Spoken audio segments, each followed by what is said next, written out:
ದಕ್ಷಿಣ ಕನ್ನಡ ಜಿಲ್ಲೆಯಲ್ಲಿ 12 ರಿಂದ 14 ವರ್ಷದೊಳಗಿನ ಮಕ್ಕಳಿಗೆ ಕೋವಿಡ್ ನಿರೋಧಕ ಕೋರ್ಬೆವ್ಯಾಕ್ಸ್ ಲಸಿಕೆ ನೀಡುವ ಅಭಿಯಾನಕ್ಕೆ ಚಾಲನೆಯನ್ನ ನೀಡಲಾಯಿತು. ನಗರದ ಮೆಲ್ನಾಕ್ ಆಸ್ಪತ್ರೆಯ ಆಯುಷ್ ಬ್ಲಾಕ್ನಲ್ಲಿ ಮೊದಲ ಹಂತದಲ್ಲಿ ಸುಮಾರು 20 ಮಕ್ಕಳಿಗೆ ಲಸಿಕೆಯನ್ನ ನೀಡಲಾಯಿತು.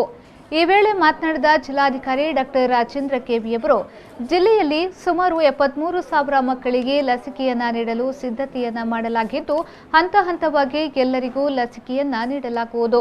ಆರಂಭದಲ್ಲಿ ವೆಲ್ನಾಕ್ ಮತ್ತು ಪ್ರಾಥಮಿಕ ಆರೋಗ್ಯ ಕೇಂದ್ರಗಳಲ್ಲಿ ಲಸಿಕೆ ನೀಡುವ ಕಾರ್ಯಕ್ರಮ ನಡೆಯಲಿದೆ. ನಂತರದಲ್ಲಿ ಶಾಲಾ ಮಟ್ಟದಲ್ಲಿ ಲಸಿಕೆ ನೀಡಲಾಗುತ್ತದೆ ಎಂದು ಹೇಳಿದರು. ಒಂದು ವ್ಯಾಕ್ಸಿನ್ ಲಸಿಕಾ ಅಭಿಯಾನ ಏನಿದೆ, ಲಸಿಕಾ ಅಭಿಯಾನ ಕೊರೋನಾ ಲಸಿಕಾ ಅಭಿಯಾನ, ಅದರಲ್ಲಿ ಈಗ ಮುಂದಿನ ಹಂತದ ಲಸಿಕಾ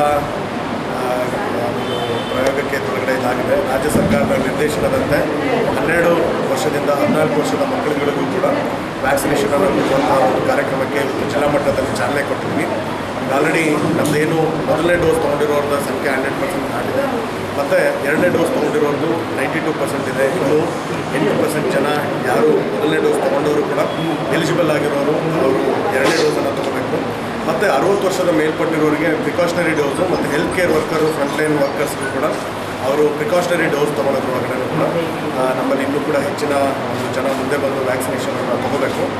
15ರ ನಂತರ ಇರುವಂಥದ್ರೊಳಗಡೆ ನಮ್ಮಲ್ಲಿ 82% ನಮ್ಮಲ್ಲಿ ಈಗ 15 ಮೇಲೆ ಇರುವಂಥ ಮಕ್ಕಳದು ವ್ಯಾಕ್ಸಿನೇಷನ್ ಆಗಿದೆ. ಈಗ ಮುಂದಿನ ಹಂತದಲ್ಲಿ 12 ರಿಂದ 14 ವರ್ಷದ ಮಕ್ಕಳಿಗೂ ಕೂಡ ಸರಿಸುಮಾರು 72,000 ಜನಕ್ಕೆ ವ್ಯಾಕ್ಸಿನೇಷನನ್ನು ಕೊಡುವಂಥ ಒಂದು ಕಾರ್ಯಕ್ರಮವನ್ನು ಜಿಲ್ಲಾ ನಮ್ಮ ಆರೋಗ್ಯಾಧಿಕಾರಿಗಳು ಎಲ್ಲರೂ ಕೂಡ ಪ್ಲ್ಯಾನ್ ಮಾಡ್ಕೊಂಡಿದ್ದಾರೆ. ಆರೋಗ್ಯ ಇಲಾಖೆ ಮತ್ತು ಎಜುಕೇಷನ್ ಡಿಪಾರ್ಟ್ಮೆಂಟು, ಪಂಚಾಯತಿ, ಕಂದಾಯ ಇಲಾಖೆ ಬೇರೆ ಎಲ್ಲರೂ ಕೂಡ ಸಮನ್ವಯತೆಯನ್ನು ಸಾಧಿಸಿಕೊಂಡು ಯಾರ್ಯಾರು ಎಲಿಜಿಬಲ್ ಪಾಪ್ಯುಲೇಷನ್ ಇದ್ದಾರೆ ಅವರಿಗೆಲ್ಲರಿಗೂ ಕೂಡ ವ್ಯಾಕ್ಸಿನೇಷನ್ ಕೊಡೋದಕ್ಕೆ ಪ್ರೋಗ್ರಾಮ್ ಮಾಡ್ಕೊಂಡಿದ್ವಿ. ಕೆಲವೊಂದು ಏನು ವ್ಯಾಕ್ಸಿನ್ ರೆಸಿಸ್ಟೆನ್ಸ್ ಮತ್ತು ರಿಲೆಕ್ಟೆನ್ಸ್ ಏನಿದೆ ಅದನ್ನು ಆದಷ್ಟು ಅವರಿಗೆ ಮನವರಿಕೆ ಮಾಡಿಕೊಂಡು ವ್ಯಾಕ್ಸಿನ್ನ ಬೆನಿಫಿಟನ್ನು ಹೇಳೋದ್ರ ಮುಖಾಂತರ ಅವರಿಗೆ ಕೌನ್ಸಿಲಿಂಗ್ ಮಾಡೋದ್ರ ಮುಖಾಂತರ ವ್ಯಾಕ್ಸಿನ್ ಮಟ್ಟವನ್ನು ಹೆಚ್ಚು ಮಾಡೋದಕ್ಕೆ ಜಿಲ್ಲಾಡಳಿತ ಕ್ರಮ ವಹಿಸಿದೆ. ಈ ಸಂದರ್ಭ ಜಿಲ್ಲಾ ಪಂಚಾಯತ್ನ ಮುಖ್ಯ ಕಾರ್ಯನಿರ್ವಹಣಾಧಿಕಾರಿ ಡಾಕ್ಟರ್ ಕುಮಾರ್, ಜಿಲ್ಲಾ ಆರೋಗ್ಯಾಧಿಕಾರಿ ಡಾಕ್ಟರ್ ಕಿಶೋರ್ ಕುಮಾರ್, ವೆಲ್ನಾಕ್ ಅಧೀಕ್ಷಕರಾದ doctor Sadashiva Shanbhog, vaccine nodal ಅಧಿಕಾರಿ ಡಾಕ್ಟರ್ ರಾಜೇಶ್ ಬಿಬಿ, ತಾಲೂಕು ವೈದ್ಯಾಧಿಕಾರಿ ಡಾಕ್ಟರ್ ಸುಜಯ ಭಂಡಾರಿ ಸೇರಿದಂತೆ ಮೊದಲಾದವರು ಉಪಸ್ಥಿತರಿದ್ದರು.